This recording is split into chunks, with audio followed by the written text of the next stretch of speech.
Ya, per 1 Oktober nanti provider jaringan ATM Prima, ATM Bersama dan juga bank anggota sepakat untuk mengerek tarif transaksi lintas bank di ATM. 3 jenis transaksi antar bank rata-rata seperti transfer, kemudian cek saldo, tarik tunai menggunakan ATM Bersama mengalami kenaikan tarif sebesar 50%. Dan langsung kita akan bahas kenaikan ini dan telah hadir di studio yaitu Thomas Arunditya selaku Vice President Business and Product Development Arta Jasa. Selamat siang Pak Thomas. Selamat siang Pak Tommy. Oke Pak Thomas, kalau kita lihat dari 50% ini, kenaikannya apakah dibebankan langsung pada nasabah atau bagaimana? Sebenarnya kalau dari penyedia jaringan seperti Arta Jasa atau yang bersama, tarif ini kita berikan kepada bank sebenarnya, pengenaan tarif ini. Beberapa bank itu memang menyerap tarif ini tidak dibebankan kepada nasabah, tapi beberapa bank yang lainnya ini memberi pass-through kepada nasabah. Jadi nasabah dikenakan tarif juga. Jadi seperti itu Pak. Jadi yang terkait ke kenaikan tarif ini. Oke, berarti kalau yang tidak dibebankan berarti tidak berubah. Tidak berubah. Tarif. Tapi kalau misalnya dibebankan artinya ini ya bentuknya pass-through-nya seperti apa? Apakah memang fully atau bagaimana? Ya ini sebenarnya jadi tools-nya bank sebenarnya. Jadi bank ada yang tadi beberapa bank membuat program seperti misalnya kalau dananya dia tersimpan sekian juta itu tidak dikenakan tarif transaksi untuk sekian transaksi pertama misalnya seperti itu. Jadi benar-benar ini bisa digunakan bank untuk marketing kitsnya mereka gitu. Oke, tapi apa faktor penyebabnya hingga biaya administrasi ini dinaikkan sebenarnya? Sebenarnya ini kami juga penyesuaian tarif ini kita tidak bilang kenaikan tarif ya, kita bilangnya adalah kita sampaikan adalah penyesuaian tarif. Ini atas usulan dari bank-bank juga. Jadi bank-bank yang terutama sekarang kalau lihat dari transaksi Pak, dari tahun 2008 sampai sekarang transaksi ATM, jaringan ATM itu bertumbuh 3 kali lipat. Transaksi jumlah kartu yang beredar juga tumbuh hampir 3 kali lipat. Nah di sini bank untuk melayani nasabah dia perlu menyediakan fasilitas ATM di seluruh sebaran nasabahnya. Nah penyediaan terminal ATM ini itu menyebabkan adanya kebutuhan-kebutuhan biaya investasi, lalu juga biaya-biaya operasional yang meningkat di sisi bank. Nah ini yang mereka juga beberapa bank yang memang punya jaringan ATM luas, beberapa bank juga yang memang fokus pada penyediaan ATM itu mengusulkan kepada kami untuk adanya penyesuaian tarif. Di sisi lain ada beberapa kebutuhan terkait ke regulasi yang muncul sejak tahun 2009 sampai sekarang mengenai peningkatan layanan kepada nasabah, peningkatan security terhadap jaringan transaksi. Nah itu juga kita harus adapt untuk investasi di kami maupun investasi di bank. Ini menimbulkan peningkatan biaya-biaya yang akhirnya berujung pada usulan untuk penyesuaian tarif ini.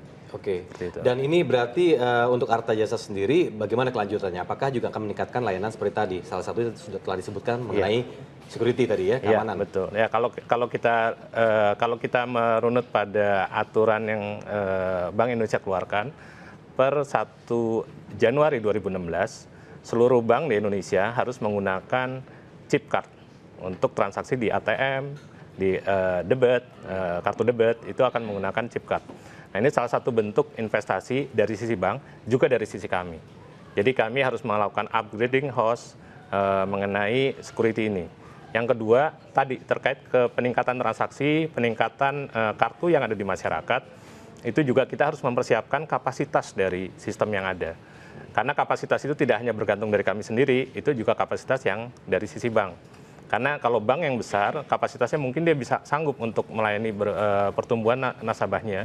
Tapi untuk bank-bank yang lain yang kecil dan menengah, mungkin mereka juga harus berjuang untuk meningkatkan kapasitasnya. Oke, kembali dari sisi pelayanan dan juga beberapa bank yang juga termasuk dalam ATM Bersama ini sendiri. Nah, kedepannya nanti berarti seperti yang Bapak katakan tadi, tidak semua bank akan menaikkan tarifnya untuk administrasi ini ya? Iya, ini tergantung dari kebijakan mereka. Oke, masing-masing ya? Iya, masing-masing bank. Oke, kemudian kalau dari sisi volume transaksi yang telah dilakukan bersama ATM Bersama, seperti apa sekarang?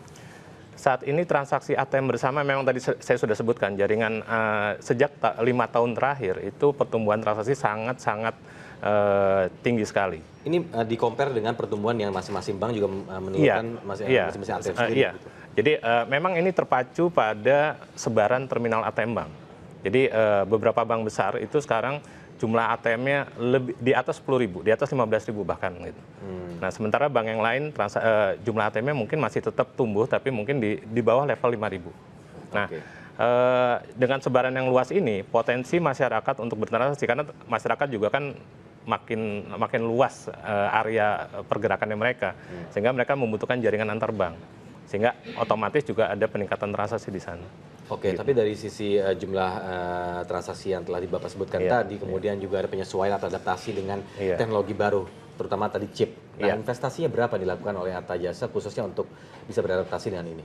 Ya, untuk investasi kita memang setiap tahun harus melakukan investment yang cukup tinggi, Pak.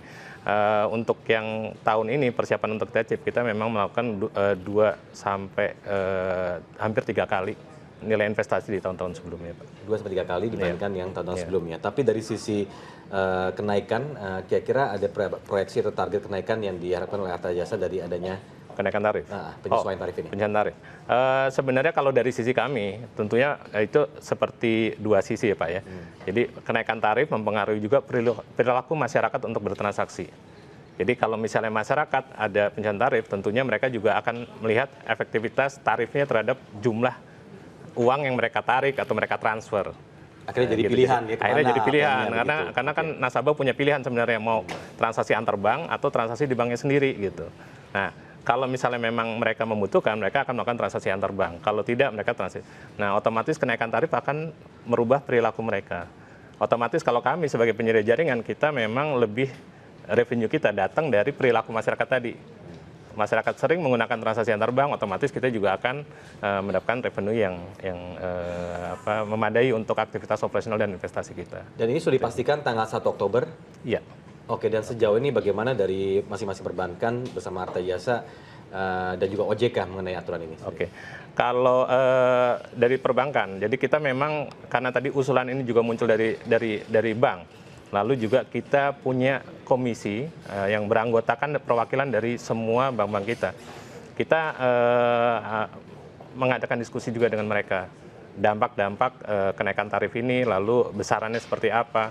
Dari hasil diskusi ini, akhirnya kami menetapkan bentuk pencairan tarif yang sekarang tanggal 1 Oktober nanti diberlakukan. Yang kedua juga lisensi kami dari Bank Indonesia untuk operasional, untuk sebagai prinsipal ATM, jaringan ATM, kami juga berkonsultasi dengan Bank Indonesia mengenai hal ini, kenaikan tarif ini. Untuk OJK memang ini saat ini adalah otoritas yang menaungi perbankan, yang menjadi pelanggan kami, tentunya bank-bank juga melakukan konsultasi kepada OJK. Oke, khusus untuk tahun ini berarti target, sudah ada target yang dibidik oleh Arta Jasa sendiri untuk berapa ATM jumlahnya nantinya? Kalau jumlah ATM sebenarnya gini Pak, mulai tahun lalu itu jaringan ATM itu sudah terhubung semua, direct ataupun indirect. Jadi seperti kami, jaringan ATM kami terhubung dengan prinsipal yang lain Pak. Mungkin kalau di Indonesia ada 3 prinsipal yang lain, nah kita saling terhubung. Sehingga otomatis jumlah ATM itu nasabah bisa bertransaksi di setiap ATM yang ada di Indonesia gitu. Nah, jumlah ATM saat ini untuk keseluruhan Indonesia mungkin sekitar antara 60.000 sampai 70.000 ATM. 70.000 ATM ya. Oke, Pak Thomas, terima kasih banyak telah hadir siang ini bersama kami di Zona Bisnis. Terima kasih juga. Terima kasih banyak.